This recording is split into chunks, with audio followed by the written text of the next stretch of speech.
નમસ્કાર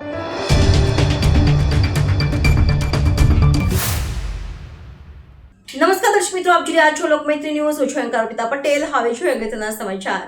વડોદરાની સયાજી હોસ્પિટલમાં વર્ગ 4ના સફાઈ કર્મચારીઓનો પગાર ન થતા આજે આરએમઓ ઓફિસ ખાતે ધરણા કાર્યક્રમ શરૂ કર્યો હતો. વર્ગ 4ના 600 જેટલા કર્મચારીઓ સયાજી હોસ્પિટલમાં સફાઈ કર્મી તરીકે ફરજ બજાવી રહ્યા છે. તેઓનો પગાર ખાનગી એજન્સી દ્વારા ચૂકવવામાં ન આવતા આખરે ભારે સૂત્રોચ્ચાર સાથે વિરોધ કરી આરએમઓ ખાતે રજૂઆત કરી હતી. વડોદરાની સયાજી હોસ્પિટલમાં રજત એન્ટરપ્રાઇઝ નામની ખાનગી એજન્સી દ્વારા હંગામી ધોરણે વર્ગ 4ના સફાઈ કર્મચારીઓને લેવામાં આવ્યા છે. હાલમાં સયાજી હોસ્પિટલમાં 600 જેટલા કર્મચારીઓ ફરજ બજાવી રહ્યા છે અને તેઓનો પગાર વારંવાર લેટ થતાં આજે આરએફઓ ઓફિસ ખાતે વિરોધ નોંધાવ્યો હતો.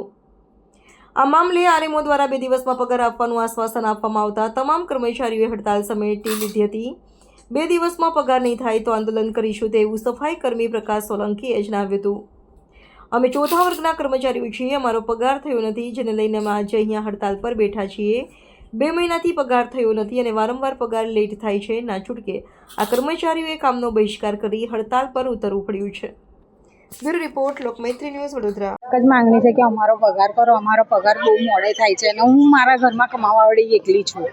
મારા પપ્પા નથી ને મારી મમ્મીથી કામ નથી કરતું. હું તેથી ચાલતી નોકરી આવું છું. અમારાથી નોકરી કેવી રીતે, પગાર વગર કેવી રીતે અમે નોકરી કરીએ? આજે મારી નાની બેન છે, મેં મારી મમ્મીના સંગત રહું છું. અમારે કંઈ કામ કરવાવાળું કોઈ છે નહીં.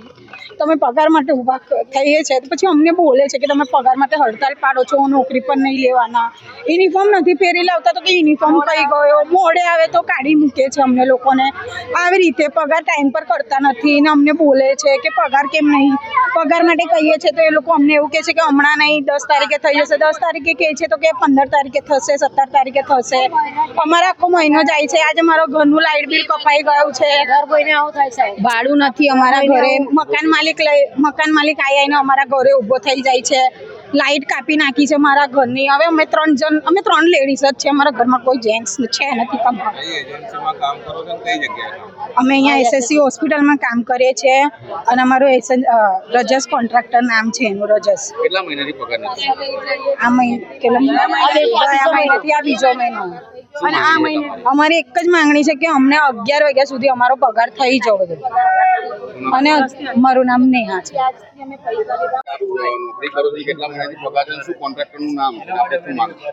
મારું નામ દર્શન રાજેશ સોલંકી છે. હું એસએસજીમાં કેમ્પસમાં જોબ કરું છું, બહાર ઝાડુ સફાઈમાં. અમારી બસ એટલી માંગણી છે કે અમારો પગાર વહેલી તકે થઈ જવો જોઈએ. ગયા મહિનાની 22 તારીખે પગાર થયો હતો. આ મહિનાની 15 તારીખ થઈ છે પણ હજુ કોઈ પગારના ઠેકાણા નથી. હું અમારા કોન્ટ્રાક્ટરને બસ એટલી જ અરજ કરવા માંગુ છું કે જે તમે અમને તારીખ આપેલી 1 થી 10માં, બસ 1 થી 10માં તારીખ અમારો પગાર થવો જોઈએ. બસ બીજું કશું અમે માંગતા છે નથી. કેમ કે તમે લોકો અમને કામમાં શરમ રાખતા છે નથી તો અમે લોકો સેલેરીમાં કેમની શરમ રાખીએ? અમે લોકો લોનો પ્લસ વ્યાજે અમે ફસાયા છે સેલેરીના જિમ્મેદારી પર. અત્યારે અમારી સેલેરી થઈ નથી તો અમે ત્યાં સામે શું જવાબ આપ્યા? અમારા બધા હપ્તા બાઉન્સ થાય છે. આ બધા બહાર બેસી રહ્યા છે. ઘર કેમનું ચલાવવું? ઘર ચલાવવું, હપ્તા કાઢવા કે અનાજ ભરાવું? અહીંયા કોઈ સેલેરીના ઠેકાણા નથી. હું માનનીય સાહેબને એટલી જ અરજ કરવા માંગુ છું કે અમારો પગાર વહેલી તકે થવો જોઈએ. બસ જ્યાં લગીને અમારો પગાર ના થાય ત્યાં લગીને અમે આવી રીતે બેસી રહીશું હડતાલ પર.